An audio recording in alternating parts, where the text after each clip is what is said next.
Кутмадуу кечиңиздер менен, урматтуу теле көрүүчүлөр. Бүгүнкү жашообуз эртеңки жумок, ал эми байыркы жумок, бүгүнкү чындык. Өсүмдүктөй бол. Биз азыр жашап жаткан жашоо процессинде денеде эч кандай күнөө жок. Бардыгын оюбуз менен булгайбыз. Ааламда акыл эс толтура. Аралыкты тоскоолдук деп ойлобо. Чексиздикти күмөн санап жетпеймин деп ойлобо. Ар бир адамдын өзүнүн энергиясына, өзүнүн күчүнө, кубатына жараша биз көзөмөлдөп ар бирин өзүнчө жол, өзүнчө багыт бергенбиз. Ойлонгула, ойлон деп башталат Мезгил сабактары китебинде.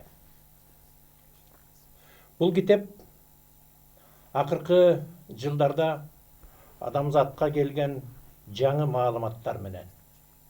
Кандайча жаңы маалыматтар? Себеби дегенде ар бир доор алмашканда, кылым алмашканда, адамзаттын аң сезими көкөлөп кандайдыр бир деңгээлге жеткенде андан ары баса турган жолдорду көрсөткөн илимдер, маалыматтар түшүп турган.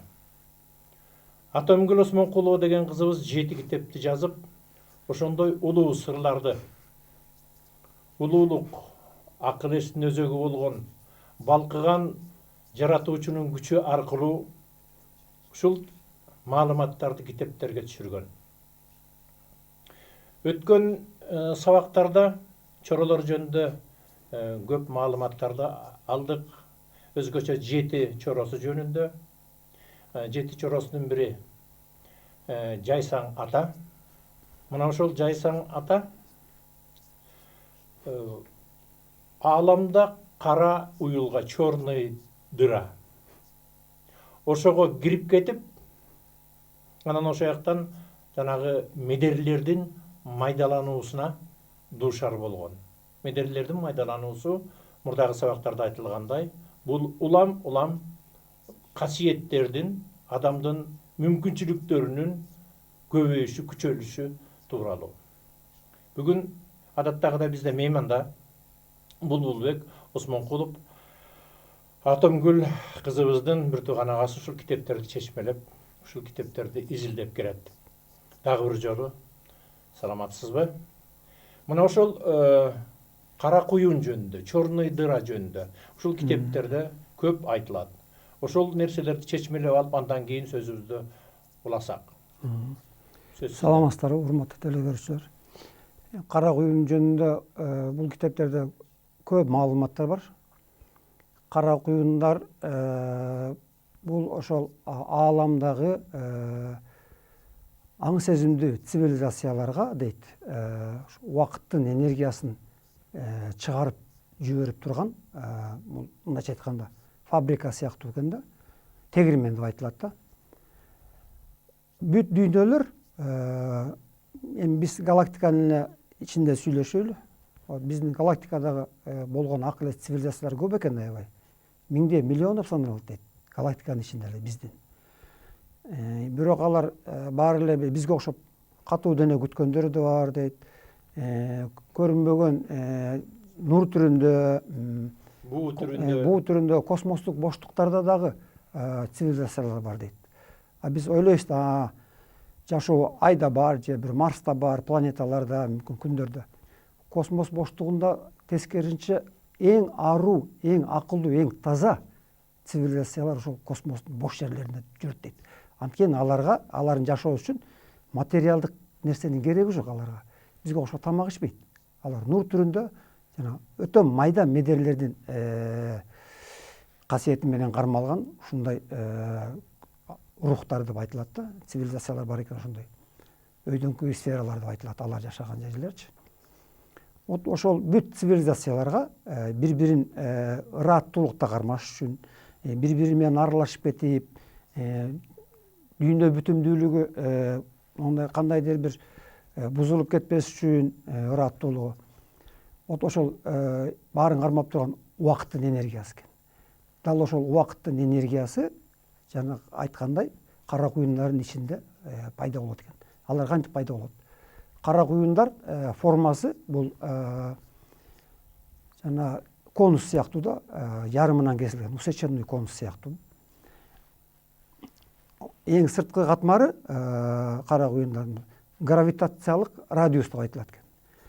Вот ошол айлануудан пайда болот да. Эки шамалдын айлануусунан пайда болот. Но жердин үстүндөгү куюндар деле эки шамалдан айлануусунан пайда болот экен. Карама каршы аткан эки шамал бири-бирине урушуп туруп анан кийин чычырмалаша түшөт экен. Ошондон кийин эки шамалдын күчү менен айланганда жана куюндардын күчтүүсү торнадо, эң күчтүү куюн булар жер үстүндө торнадолор да. Көрүп атасыз эмне деген кыйроолорду, эмне деген немелерди адамзатына табыгый кырсык кылып көргөзүп атат. Дал ошол эле формада булар анан чимирлүү башталат экен. Чимирлүү башталганда булар аба болобу, суу болобу, катуу зат болобу, энергия түрүндөгү нерсеби, өзүнө туш келген нерселердин баарын соруп баштайт экен. Ошол черный дыра деп айтылат да. Кара куюн деп которулат кыргызча. Анын ичине кирген нерсе кайра чыкпайт дейт. Анан ошо гравитационный радиустан биринчи өтөт экен. Гравитационный радиустун немеси узундугу кара куюндун немесине жараша, размерине жараша ар кандай болот экен. 100 метр, 150 метр деп ушундай берилет да. Ошо гравитационный радиуска кирген нерселер уже сорулуп кетти анын ичине. Анан кийин уже жана айланууга кире баштайт да. Терменин ичине кирип кетти да, мындайча айтканда. Анан айланып отуруп анан радиустун ички катмарына кире баштайт экен. Улам ылдыйлаган сайын күчү да көбөйө баштайт экен, ылдамдыгы да көбөйө баштайт экен. Вот ошол басымдын, ылдамдыктын көбөйүшүнө карата кирген нерселердин баарын жана майда медерлерге ажыроо процесси башталат экен ал жерде. Тегирменде деле майдалангандай да, дал ошондой. Тегирменде деле ошондой го, унун ортосуна кирип анан акырындык менен анан улам чекеси майдаланып түшөт. Дал ошо тегирмендин формасы сыяктуу да. Медерлер анан майдаланып туруп, биринчи улам чоңуракта немете баштайт да, майда боло баштайт. Ошондо отурандан кийин чексиз майдаланууга кетет экен да, ар ушу чек жок экен да. Майдаланып анан бир убакта токтош керек да, ал уже бардык нерсенин чеги бар да бирок. Анан ошол медерлер кыпкын болуп уже майдаланган уже мүмкүнчүлүгү калбай калганда уюган энергияга айланат экен. Уюп анан эң кою, эң күчтүү энергия ошол энергия. Дал ошол энергия жана коюланган. Эң майда кыпкын медерлерди уже майдаланбай калып анан уюганда ошол энергия убакыттын энергиясы дейт. Дал ошол черный дыраларда пайда болгон убакыттын энергиясы бүт галактиканын ичиндеги цивилизацияларга таралып энергия түрүндө. Анан дүйнөлөрдүн бүтүмдүгүн ошолор кармап турат экен. Өткөн сабакта биз сөз кылдык го, жана 360 таштаек деп этикпи? Вот ошол ар бир градуста ар бир убакыттын өзүнүн энергиясы жанагындай градустарда кубаттары ар башка болуп кармалып туруп, биздин галактикадагы болгон ошол убакыттын энергияларынын түрү 360 экен. Ошон үчүн жана айланадагы градусту 360ка бөлүп биз илимде окуп жүрбөйбүзбү? Мисалы үчүн илимде окуган нерселер биз кээде окупбас, мындай турбайбы деп, анан градус экен, бул бурч мынча градус экен деп калса, бирок ошол градустун ичинде эмне бар? Ал градус каяктан келди? Аны кайсы илимпоз, кайсы источниктен алды мисалы үчүн? Көрсө, бул баардык нерсе илимпоздорго жанагындай илимдин сырларын ачарда, жаңы ачылыштарды ачарда, дээр сезимине жана немелерди салат да, маалыматтарды салып, анан ошолор 360 градуска бөлүп койгон. Чынында ошол 360 градус ошол ар бир градуста убакыттын ар башка энергиялардын түрлөрү кармалат экен дагы. Галактика ичиндеги аламдар ошолор менен кармалып турат экен. Бири-бири менен аралашпай, ыраттуулукта. Дал ошол өткөндө Тайторунда айтпадыкпы? Көрсө ошол Тайторунун рух кубатына 360 градуста жаткан убакыттын энергияларынын баары ошол жерге Тайторуга киргизилген да, сиңирилген. Анан ошол Тайтор жайгашып, анан мына жерде дал ошо эки галактика тогошкондо дейт, Тайтору дал мына жерде тур дейт. Эки галактиканын ортосунда, куюндун центринде туруп дейт. ошол жана өзүнө сиңирген 160 градустагы энергиялардын күчү менен дейт чоочун галактикадан кирген энергияларды дейт оңдоп синтездеп биздин өзүбүздүн стандартка тууралап анан биздин галактикага өткөзүп турду. Вот Тайтордун миссиясы бул галактикалык масштабтагы миссиясы ушундай экен. А биздин манас аталарыбыз өзүнүн доорунда Каныкай апа ошол Тайторну дал ушул 2012-жылы 21-декабрда боло турган улуу тогошууга ошону Тайторну даярдаган экен. Ошондон ойлосок болот, Манас атанын ошол Манас ата менен чогуу немеге келген, жашоого келген ошол убактагы рухтардын бүт касиеттүүлөрдүн жасаган иштери ааламдык масштабта болуп атпайбы, галактикалык масштабта. Бул ошол Тайторду бүгүнкү күнгө төргө кылып чабылганы деп өгөнү айттык. Жердеги 1,9 градуста.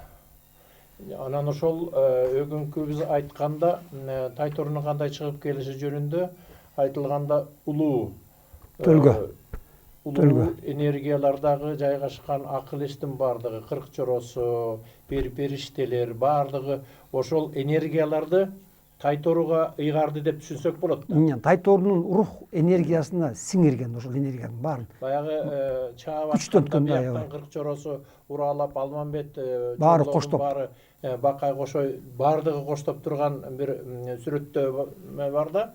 Ошондо Тайтору жөн гана чыгып кетпей, ошол улуу энергиялардын барды. Улам бир аттан ашкан сайын 1 градустагы энергияны өзүнө алып турган, сиңирип турган. Анан ушундай чыгып ушинтип айтылат да. Бу черный дыра же болбосо кара куюн деп атабыз. Мына ошол уюган, балкыган энергия ааламды тең салмактуулукка алып кармап турат деп атабыз ааламда. Ошол ааламдагы улуу тең салмактуулукту уюлдан башка дагы эмнелер кармап турат? Бул кембер касиеттери кармап турат дейт. Ошол кембер касиеттери бул ааламдагы энергетикалык зоналарда кембер дегендер. Кембердин бош жерлери болот экен, чоюлган жерлери, анан кысылган жерлери. Бул маалыматтарда айтылат, азыр жана биз айтабыз го, доорлор алмашып атат, эралар алмашып атат. Доор алмашып атат деп койсо, доордун эмнеси алмашып атат? Биз аны билбейбиз да. Эмне үчүн доор алмашканда дейт, өзгөрүүлөр болуп атат. Көрсө, ошол доордун алмашуусу асмандагы жана телолордун, галактикалардын дейбиз, планеталык системалар. Ошол кемерлерге кирип, кайра чыкканда ошондо доорлор алмашат экен. Вот кембер кысууларынын таасири менен ошол галактикада жашаган цивилизациялардын акыл эсинин өнүгүшүнө түрткү берет экен. Кемердин түрлөрү бар экен. Чоң кемер, кичи кемер, ортончу кемер дегендей. Вот ошол кайсы кемерге кирип чыкканга байланыштуу аң сезим өсүп немеле жашоочуларда. Анан кийин доордун алмашуусу ошо менен байланыштуу дейт. Бүт ошо доор алмашуу бул значит кемерге кирип кайра чыгуу процесстери жүргөндө анан ошондо доор алмашат экен. Бу кемерге кирүү, кемерге кайра чыгуу, ушулардын баары улуу бир чоң ааламдык жараткандын улуу, теңирдин улуу жер жашоосундагы программасы да бул.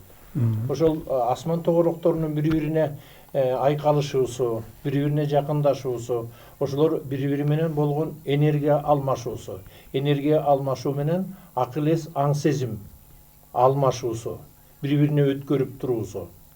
Бул улуу, мындайча айтканда, жараткандын улуу программасы. Туура?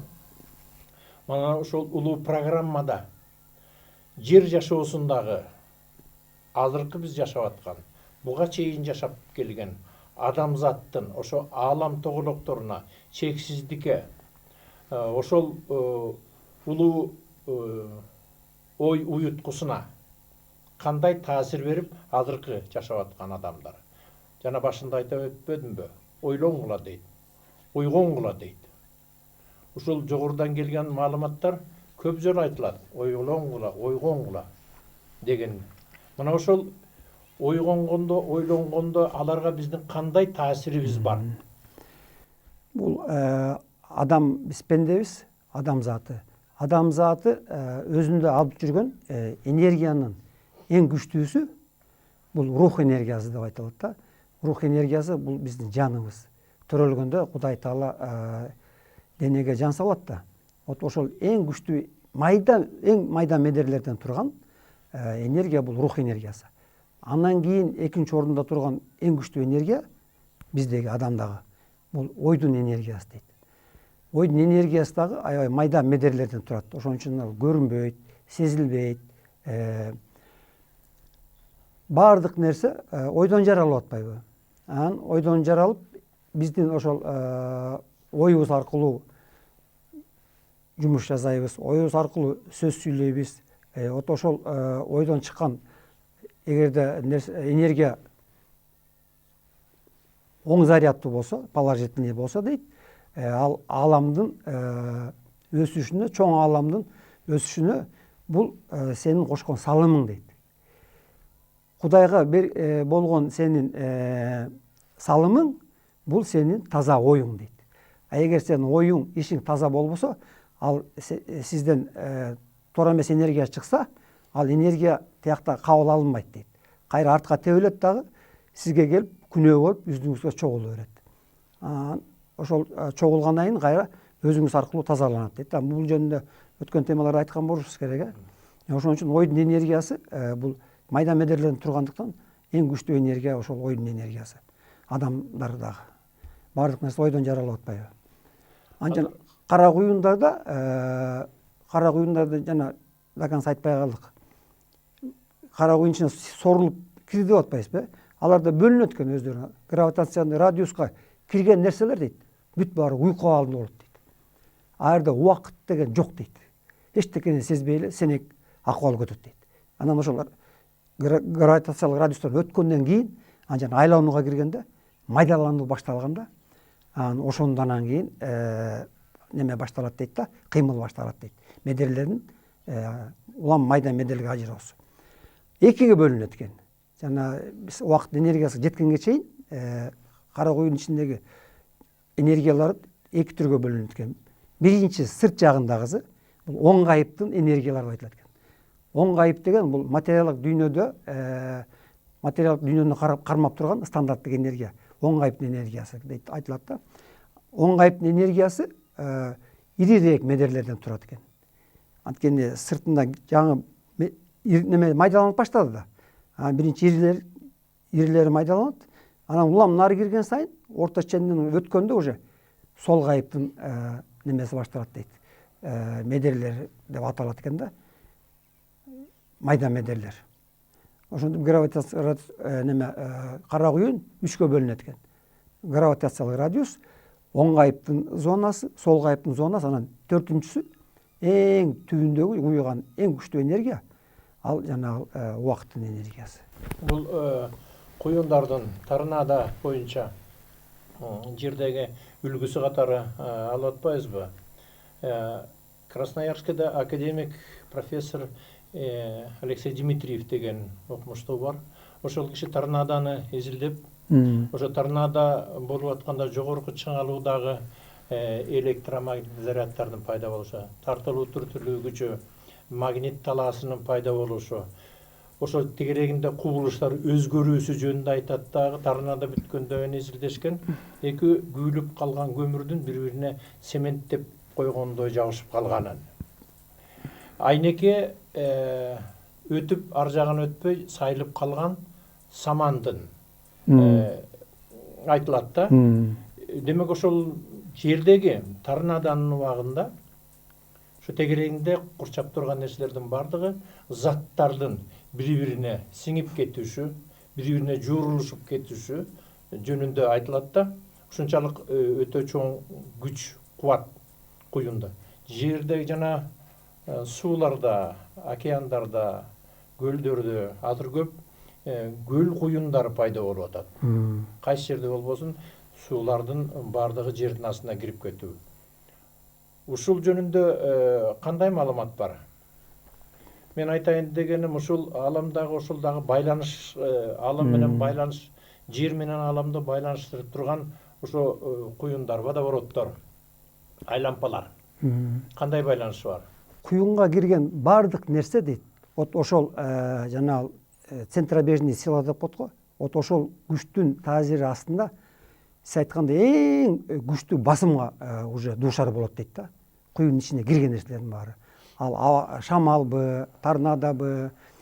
И дал ошол убакта медерлердин майдалануусу пайда болуп, ошол куюндардын ичинде. Черный дыра менен экөөнүн формасы окшош болот атпайбы? Кыймылдары да окшош, формалар баары окшош. Ал торнадобы. Дал ошол кара куюндардын ичинде болуп жаткан процесс, медерлердин майдалануу процесси ошол эле процесстер жүрөт экен. Илгери биздин ата бабаларыбыз бала кезде айтчы, куюн келатса, ай куюнга жолуба, качып кет куюндан деп. Куюнун ичинде аномальный зона пайда болот экен. Аномальный зона дегенде ошол эле биздин стандартка туура келбеген медерлер уже майдаланып кетип, басымдын күчү менен куюнун ичиндеги центробежный силанын басымдын күчү менен алар майдаланып кетип, анан ошондо жана аномальный зона пайда болуп кеткен да куюндардын ичинде. Ал суунун куюнубу, чаңдыкыбы, шамалдыкыбы айырмасы жок. Дал ошол эле жана кара куюндардын функциясын аткарып баштайт да ошондочу. Ванганы айтышат го, Ванга дейт ушинтип куюнун ичине кирип кетип, куюну өчүрүп кеткен. Көрдүңүзбү? Эмне үчүн анын немеси ачылып калды? Ал аномальный зонага кирип кеткендиктен денесиндеги, же мээн ойронун орундагы, же жан рухундагы майда медерлер иштеп калган. Иштеп калып анан жанагындай өзгөчө шыгы ачылып калган анычы. Вот ошол өзгөчө майда медерден иштеткенге мүмкүнчүлүк болуп калган да денесинде. Вот ошол майда медерлердин жанагындай информационный немелери бар да, бири-бирине маалымат алуу байланыштар аркылуу ошол Ванга өткөн нерсени же болбосо боло турган нерсени вот ошол медерлеринин дирилдөөсүнүн аркасында кара куюнга кирип чыккандыгы үчүн аномальный зонага кирип, анан кандайдыр бир касиетинде мүмкүнчүлүк ачылып калган. Андай мүмкүнчүлүктөр ар бир адамда эле бар. Ал мүмкүнчүлүк качан ачылат? Биринчи табигый түрдө ачылат дейт. Табигый түрдө ачылгандагысы бул биз жана кемберге кирип баратпайсызбы? Вот ошо кембер басымынын күчү менен ал эми аябай узак процесс да, табигый түрдө боло турган нерсечи.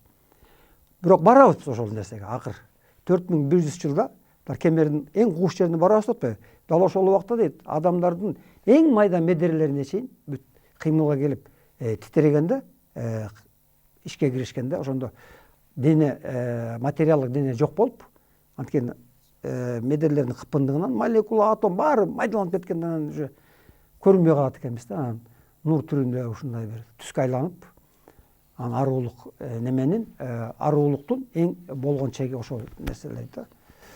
Азыркы биз жашап аткан убакыт доор өткөл мезгили, же болбосо оттуу доор, алтын доордун астындагы доор деп айтылат. Ошол кара куюндар, асмандагы, жердеги торнадолор жана сууда болуп аткан куюндардын бардыгы ошол улуу кызматты өткөл мезгилдеги кызматты аткарып жаткан сыңары.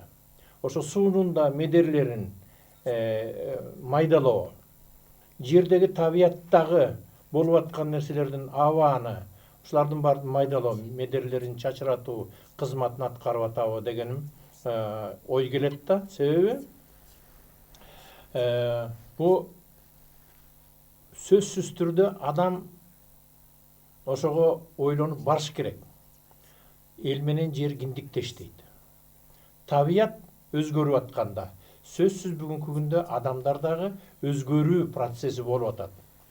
Трансформация дейбизби адамдагы, аң сезимдердин өзгөрүшү, же болбосо ошо нейрондордун иштеши. Азыркы күндө бу интернеттен көрүп атабыз, телевизордон көрүп атабыз, кичинекей балдардын ушунчалык эч тутумдары күчтүү болгонун, жанагы кичинекей балдар жердеги канча шаарлар бар, канча суулар бар экенин, канча мамлекет бар экенин 4-5 жаштагы балдар ушулардын бардыгын билип атат.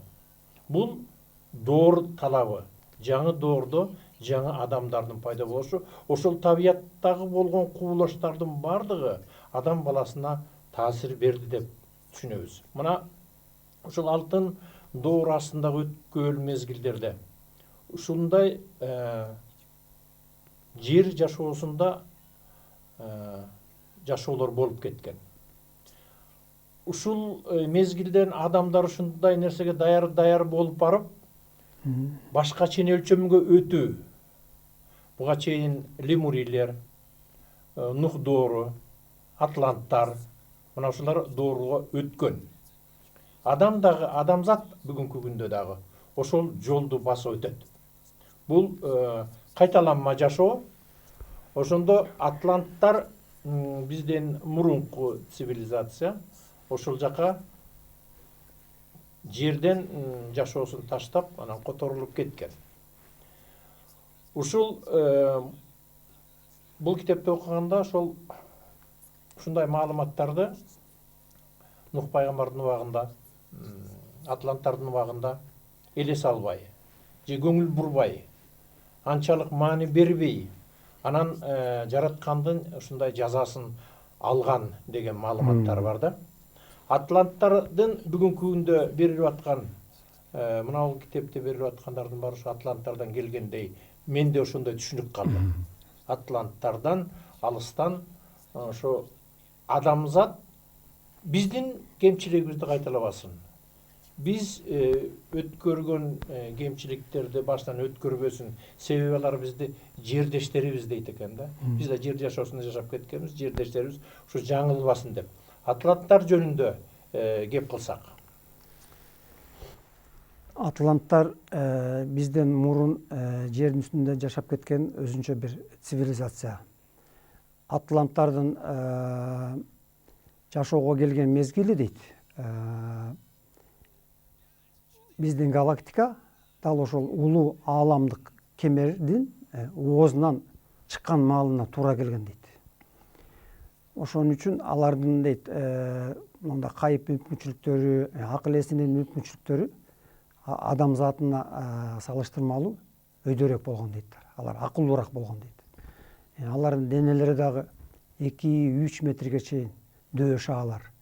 Жана жомоктогу айтылган дөө шаалар, дөөлөр ошол дейт. Эмне үчүн жомокто дөө деп силерге берилип атат дейт. Акыр убакыт келгенде ошо атланттардын немеси ачылат, сырлары. Ошон үчүн силердин дээр сезимиңерде жомок аркылуу кичинекей кезиңерден эле берилип аткан маалыматтар дейт. Чтоб кийин булар кактан келген дөөлөр деп неметиш мүмкүн ар кандай. Ошондой болуп атланттар. Анан атланттар жердин үстүнө келгенде эле бизге караганда мисалы үчүн адамдын дейт, адамзатынын 7 от денесине чейин иштеткенге мүмкүнчүлүгү бар дейт. 7 түрдүү от дене бар экен. Сиз экөөбүздүн денебизде да. Ал от денелердин ачылуу тартиби дейт. Последовательно дейт да. Биринчиси ачылат, анан экинчи касиетиң ачылат, анан үчүнчү. Ал эмне менен түшүндүрөт? Кайра эле баягы медер аркылуу түшүнсөк болот да. Биринчи ирирээк медерлер иштеп баштаганда биринчи от дененин касиети ачылып, биз мүмкүн бир нерселерди сезе баштайбыз. Ааламдан аян ала баштайбыз. Кандайдыр бир шыктарыбыз ачыла баштайт, касиеттерибиз. Анан акырындап экинчи от дене ачылганда биз мүмкүн неме менен сүйлөшүп калышыбыз мүмкүн дейт. Үчүнчү, төртүнчү от денелер ачылганда эле адамдар уже ойлору менен уже неме жаза башташат дейт да. Бири менен байланыш жаза баштайт дейт. Ал эми атланттар дүйнөгө келгенде алардын 11 от денелери чейин кыймылдаткууга мүмкүнчүлүк менен ушундай болуп Кудай Таала тарабынан дүйнөгө жаралышкан дейт. Алардын ошон үчүн илимий техникалык жактан, духовный жактан бизге караганда артыкчылыктары ошондон экен. Биз адамзаты дүйнөгө келген убакта дейт, биздин галактиканын ичинде биздин жер планетасы бар да. Улуу кемердин дейт, бош жеринде турганда силер немеге келгенсиңер дейт. Жашоого адамзаты. Ошон үчүн мисалы үчүн кандай жерде төрөлсөң, ошол жердин стандарттык энергиясы сиңирип, ошол айлана ошол сизди курчаган чөйрөнүн таасири астында мүмкүнчүлүктөр койгон экен да, жөндөмдүүлүктөр. Ошондуктан адам заты жер дүйнөсүнө жашоого келгенде аламдык кемердин бошураак жеринде тургандыктан силердин кайып жөндөмдүүлүктөрү, акыл эсиңердин ойгонуу жөндөмдүүлүктөрү атланттардыкына караганда дейт саал арткараак дейт да. А бирок дейт адам затына эмки мүмкүнчүлүк берилди дейт. Мына азыркы заманда. Биринчи мүмкүнчүлүк бул жанагы галактикалардын тогошуусу болгондо коңшу галактикадан бизге өткөн күчтүү энергиянын таасири менен дейт силердин мээ нейрондоруңардын иштөөсү дейт активацияга кирди дейт. Күчтүү энергиянын таасиринде. Бардык нерсенин иштеш башташ үчүн бир импульс керек да. Мисалы үчүн мына соткаңыз батарейкасын чыгарып койсо ал жөн эле жатат да. А бирок анын ичинде эмне деген информация бар? Канча деген номерди сактап жүрөсүз, канча деген интернет информациялар бар. Ошого батарейканы салып туруп күйгүзгөндөн анан батарейкадан энергия өтүп атпайбы? А информациялар анан кийин уже кыймылга келип, тирүү акыбалга келип анан кийин баары экрандан көрүнүп атат. Дал ошондой эле бардык нерсенин мүмкүнчүлүгү кыймылга келиш үчүн, касиеттер ачылыш үчүн сырттан импульс керек дейт. Ал импульстар ошол бизди курчаган космостон келген активдүү энергиялар биринчиден, экинчиден өзүңөрдүн аракетиңер менен дагы дейт, аракетиңер менен. Баары Кудайдан келет деп отура бербей дейт. Силерге Кудай Таала умтулуу иммунитетин салган дейт. Бардык нерсеге дейт өзүңөрдүн умтулууңар менен, өзүңөрдүн тиленүүңөр менен, өзүңөрдүн аракетиңер менен жетишиңер керек дейт. Мурда деле ошондой болгон, азыр деле ошондой. Мына байкасаңыз, бир адамда маалымат алыш үчүн эгер бир ошонун бир касиети бар болсо, аян түрүндө келет бардык нерсе. Же түшүңүзгө аян келет, же бир оюңузга бир нерсе кылт этип кире түшөт, анан кийин ошонун ушундай турбайбы деп анан кийин ал илимби же бир маалыматпы, ошону сиз бирок ошону аянды дейт силер алганда дейт. Аны анализдеш керек. Эмне үчүн мага ушундай подсказка келди? Мен эмне кылышым керек? Ошон үчүн жана умтулуу иммунитетин салган Кудай Таала. Бардык нерсе өзүңөрдүн аракетиңерден. Бизден да болот дейт. Жана андай табигый түрдө. Өзүңөрдүн аракетиңер менен кылган нерсе андан дагы жакшы. Атланттардын жер жашоосуна келгени, жер жашоосуна азыркы адамзат пайда болгондон кийин келип ушул маалыматтарды берип турган деген уламыштар айтылып келет. Алардын далили да бар экен.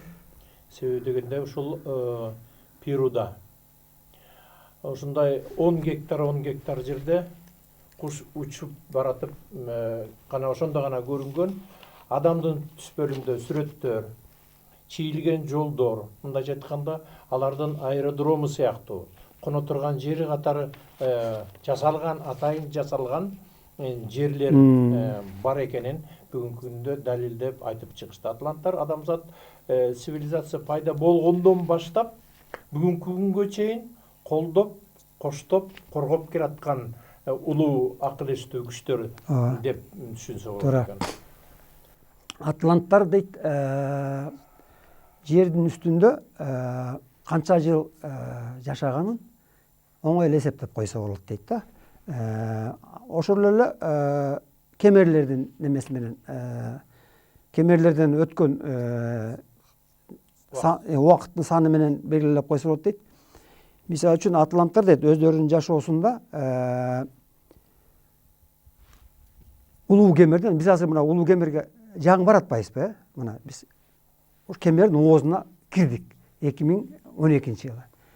Эми биз ошол кемердин эң күчтүү областына же мындайча айтканда мойнуна, кемердин эң кысылган жерине жетиш үчүн 4100 жыл керек болуп атпайбы? Көрдүңүзбү? Значит, бул эмнени билдирет? Биз ошо кемердин, биздин галактика кемердин мойнунан чыккандан бери дагы 4100 жыл болду. Туура, биз азыр орто ченинен уже жоон жеринен кайра кичи жерине кирдик да. Ошондо бир улуу кемерге кирип чыгыштын мөөнөтү 80 жыл. Болжол менен 80 жыл болсо дейт, атланттар дейт, ошондой улуу кемердин минимум 5-өсүнө дейт, максимум 9-10-уна кирип чыккан дейт. ар бир кемерге кирип чыкканда алардын аң сезимдери ушунчалык өнүгүп турган. Ошон үчүн алар дейт материалдык дүйнөдө дагы кайыптын мыйзамдарын ачууга дагы ушунчалык көп жетишкен. Алар даже керек болсо дейт өздөрүн жана трансформация кылгангачы, көрүнбөй калганга дейт. Алар оңой эле каалаган убакта дейт кайыпка чыгып, аяктан ар кандай илимдерди окуп, маалыматтарды алып, кайра келип ошолорду өздөрүнүн жашоо турмушунда колдонуп, өзүнүн илиминде пайдаланып, ушундай аракеттерди кылганга жөндөмдүү болушкан дейт. Ошондо эсептегенде ар бир кемер 80 жылдан болгондо 5ке көбөйтсөк 40 000 жыл болот. Көрдүңүзбү? Минимум деп атат. Максимум 10 кемерге кирип чыгып атпайбы? 9. Ошондо атланттардын жер үстүндө жашоо кезген, жашоодо болгон убактысы, жашаган убактысы 100 000 жылдын нар жак бер жагында экен. 100 000 жыл жашашыптыр атланттар жердин үстүндө. Бирок ошончо жыл жашашып, акыр аягы аянычтуу болуп бүтүп атпайбы? Көрдүңүзбү? Ошолор аянычтуу бүткөндүн баардыгы ошолордун жетишкендиктеринин натыйжасында болгон дейт да. Бу атланттар бүгүнкү күндө алган маалыматтар боюнча Сириус планетасында. Сириус планетасынын 2 планета бар экен Сириуста. Ошонун бирөөндө жайгашкан буу түрүндө деп айтылат. Ошону менен катары атланттардын баары Сириуска которулуп кеткен эмес. Калгандары болсо ушул жерде калган. Мындайча айтканда азыркы күндө океандардын, чоң деңиздердин түбүндө жайгашкан деген маалыматтар бар. Атланттардын жайгашуусу тууралуу кеп кылалы. Атланттар өздөрүнүн жашоосунда эң биринчи булардын изилдеген нерселери, анткенде булар жердин үстүндөгү материалдык илимдердин баарын дейт ачып бүткөн дейт. Мисалы үчүн бизде канча сандуу илим бар? Химия, физика, математика деп баарын эсептесек, мисалы үчүн биздики 100 илим болсо, атланттардын илими дейт силердикинен 2 эсе көп болгон дейт. Ал материалдык дүйнөдө ошончолук илимий жетишкен. Жерди материалдык дүйнөнү изилдеп бүткөндөн кийин булар анан кийин антиматерияга чыга баштаган. Кайып дүйнөнү изилдей башташкан. Кайып дүйнөнү изилдеш үчүн кантип изилдейт? Кайыпка чыгыш керек да. Же болбосо ошондой кайыптуу зоналарды жердин үстүндө куруш керек болгон да. Булар кемер лабораторияларын курган дейт. Өздөрүнүн жашоосунда жердин үстүндө. Кемер лабораторияларын эмне үчүн курду дейт? Кемер деген сөз бул кысылган эң күчтүү энергиядан турган немеде аймак. Ошондой күчтүү энергетикалык аймактарды жазалма түрдө курган дейт. Биз азыр ошо кемерге кирип баратпайбыз. Биз табигый түрдө кирип баратабыз. Бизден өсүүбүз табигый түрдө акырындык менен болуп атпайбы? Алар жасалма кемер лабораторияларын куруп алгандан кийин, мисалы үчүн биз 2000 жылга бара турган күчтүү кемердин аймагын алар жасалма түрдө куруп алды да. Анан ошол кемелерге кирип дейт. Өздөрүнүн денесиндеги нейрондорунда медерлерин кыймылдатып, өнүгүү процессин ылдамдатышкан. Акыл эзинин өнүгүүсүн, кайыпчыктардын өнүгүүсүн ылдамдатышкан. Кемер лабораторияны аябай изилдешкен дейт, кемердин сырларын. Аларга эмне үчүн керек болгон ал кемерлердин сырларын изилдеш? Анткени алдыда жашоодо кандай жашоо болот? 100 жылдан кийин кандай жашоо болот? 1000 жылдан кийин кандай жашоо болот? Алар билген дейт, что улам жыл өткөн сайын ошо кемердин күчтүү таасирлерине кабыла баштаганда баардык нерсе өзгөрөт. Жердик жашоодо, башка жашоодо дагы. Анан ошону алар алдын ала изилдешкен. Дал ошол учурда алар кемер лабораторияларын куруп, анан медер лабораторияларын дагы курган дейт параллельно. Медер лабораторияларында дал ошол эле кемерлердин таасири менен медерлерди улам майдалап, анан ошолордун жана касиеттерин ачып, ошону анан кийин колдонушкан дейт өзүнүн жашоо тиричилигинде. Мисалы үчүн немеде большой адронный коллайдер деп адамдар курбадыбы дейт, Европада куруп жердин астында. Анан ошол жерде алардын деле максаты дал ошол болгон да. Майда элементтик майда бөлүкчөлөрдүн касиеттерин изилдөө.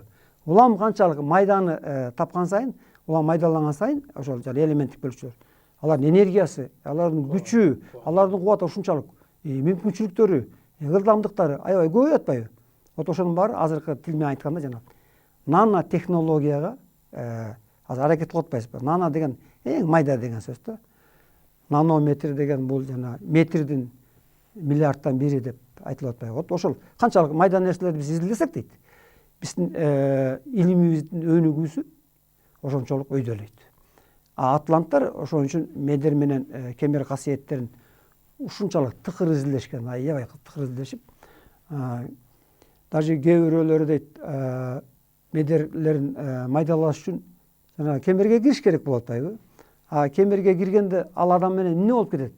Ошол адам ошол жерден кайра аман чыгабы же чыкпай калабы? Же бир кайыпка которулуп кетеби? Кызыктай ситуациялар болгондо ошонун баарын булар эсептешип, адамга дагы зыяны жок кылып, биринчиден. Экинчиден өздөрүнүн илимин ачыш үчүн ушундай күчтүү тажрыйбалар жасашып, ошондой илимий изилдөөлөр жүргүзүшкөн деп айтылат да. Hadron Collider'da toktotуп койгон бирден бир себеби адамзат өзүн талкалап албасын деген чоң коркунучтан токтолду. Атланттар болсо ошол нерселерде ушундай бир чоң ачылыш жасашып, атланттар. Анан ошол сиз айткандай вакуумдун ичинде жасалган улуу ачылыштар ааламга тарап кетип, анан өзүн кыйратып алган деген маалыматты окудум да. Анан бул коркунучу азыркы күндө ошол себептер менен Hadron Collider токтотуп койду. Себеби дегенде ошол убакта Швейцария, Франция ошонун тегерегиндеги сиз айтмакчы аномальный зоналар пайда болуп калбады. Кысмындагы булуттар электромагнитный талаада магнит талаасынын өзгөрүүлөрү пайда болуп кетип, бул токтотулду. Себеби бүгүнкү күндө азыркы биздин адамзаты буга даяр эмес сыңары. Бул чоң бир коркунучту туудуруп алышы мүмкүн.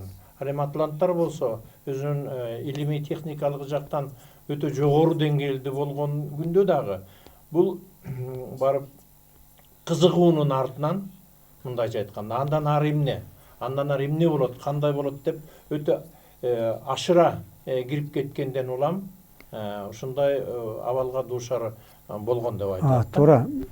Мисалы үчүн ядерный взрыв деп айтат, атомный бомба жарылып атпайбы? Атомный бомба жарылганда атом жана майдаланат ошондо. Атом жарылуусу бул майдалануусу да. Ушунчалык күчтүү энергияны бөлүп чыгарып, эми бул жанагы медерлерге караганда бул атом менен немелердин нейтрондордун майдалануусу бул ири эле медерлер болуп саналат экен да. Биз азыр ошол жаңы ошолордун немесин пайдаланып атабыз. Атомный электростанциялар куруп, ошол майда медерлердин күчүн, энергиясын алып пайдаланып атпайбызбы? Бирок вот ошол атомный бомба жарылганда жана радиация тарап кетип атпайбы? Дал ошол радиация эле ошол жана майда медерлердин күчү, ошолордун энергиясы. Вот ошону токтото алышпай атпайбыз биз азырчы.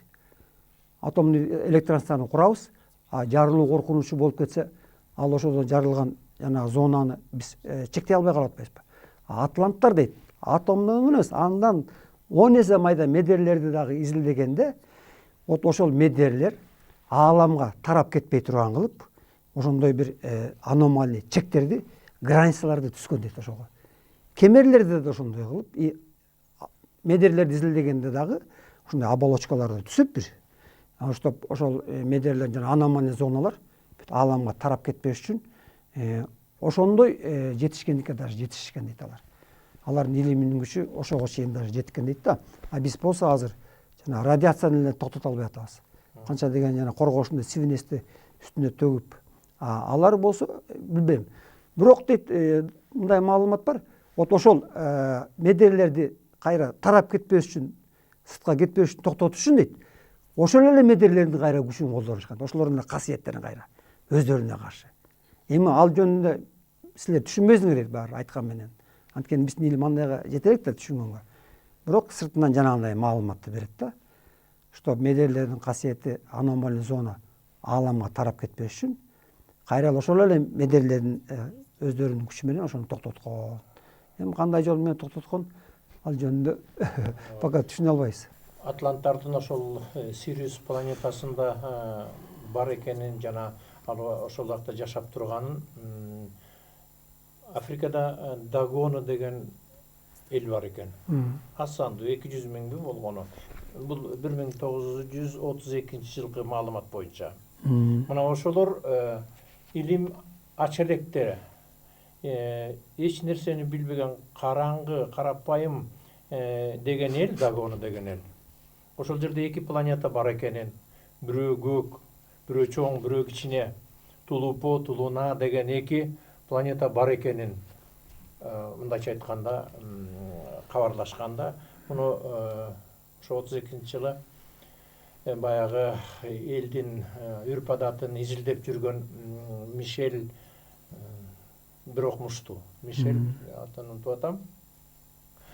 Анан ошол изилдеп барып, ошол Дагондордон ушуну угуп, аябай таң калган. Кийин бул далилденгенден кийин бул каяктан алган информация. Ошол айткан Дагондордун айткан маалыматы боюнча алар космостон учуп келишип, анан океандын түбүнө кирип кеткен, деңиздин түбүнө кирип кеткен деген маалыматты айтышат да. Бул бүгүнкү күндө баары айтылган далил.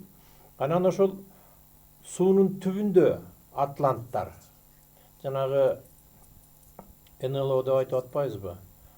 Көп океандарда корабльдердин капитандары, матростор көрүп, суунун түбүнөн атылып чыгып, анан кайра суунун түбүнө кирип кеткен деген чыныгы маалыматтар бар да. Мына ошондо атланттардын жарымы жерде калган деген маалымат бар. Ушул боюнча.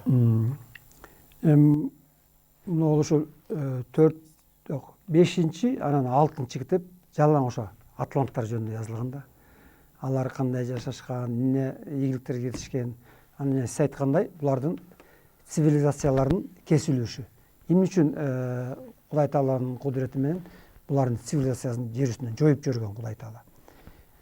Анткени дейт, булардын күнөөлөрү дейт, уже кечирилгенге, кечирилгис масштабта болуп кеткен дейт, булардын кылган күнөөлөрү Кудай Тааланын астында. Илим канчалык дейт, өнүгүп өскөн сайын дейт, вот ошол цивилизация эсирип баштайт дейт. Эсирип деген сөз, эс деген акыл да, эси ирүү деген, ирий баштайт экен да. Акыл эсиң памут неме болуп баштайт да, памутнение болуп ирип баштайт дейт да. Алардын ошо эс үрүүлөрү болгон дейт, эң биринчи. Жана медер лабораториялар, кемер лабораториялар айтпадыкпы? Кемер лабораториялардан булар 12-ни куруптур. 12 түрдүү кемер лабораторияны курганда, анткени биринчисинде кызуу азыраак, экинчисинде улам күчтүүрөөк, улам күчтүү болуп, анан ошол кемер лабораторияларына медерлерди киргизип, анан кийин жанагындай майдалап, кемердин күчү канчалык көп болсо, медер ошончолук майдараак бөлүккө ажырайт да. Анан булар адамдар менен дагы опыттарды жүргүзгөн да. Вот ошол кемерге адамды киргизип, анан жанагындай киргенде күчтүү энергиянын таасири менен адамдарда кайыпшыктар ачыла баштайт экен да. Трансформация болуу жөндөмдүүлүгү, анткени улам медерлер майдаланган сайын касиеттер ачылып атпайбы? Анан дейт, булар ошол испытание кылганда, мисалы үчүн 50 жаштагы адамды киргизди, 60 жаштагы адамды киргизди. А бирок аларга ошол жаш организм менен кандай процесс болот? Мисалы үчүн 15-теги баланы киргизсе, ошол жерде анын денеси менен кандай өзгөрүүлөр болуп кетет. Аны изилдеш керек да, мисалы үчүн. Жалаң эле тиги бирок жаш адамдарды киргизейин десе, ал немеде гуманизм жагынан алганда ал туура эмес да. Ал бала өлүп калышы мүмкүн, же болбосо кандайдыр бир неме болуп, деформация болуп кетсе, акыл эси ажырап кетет дегендей. Ошон үчүн булар даже дейт, керек болсо картаң адамдарды, 50-60ка чыккан адамдарды дейт, 15 жаш, 12 жаш состоянияга чейин жашартканга жетишкен дейт. Аны кантип жасашкан дейт? Аны жана өсүмдүктөн жасалган ар кандай дарылардын күчү менен жасаган дейт. Химиялык дарылар дейт, алар жанагындай аруу зонага киргенде болбойт дейт. Арга жалаң гана табигый нерселер кириш керек экен да. Абдан кызык, абдан жакшы, бирок убактыбыз дайыма ченелүү эмеспи. Эми эмкиде сөз кылабыз да. Сабактарга дагы сизге чоң рахмат. Бар болуңуздар, аман болуңуздар. Бүгүнкү биздин жашообуз эртеңки жомок, ал эми байыркы жомок, бүгүнкү чындык.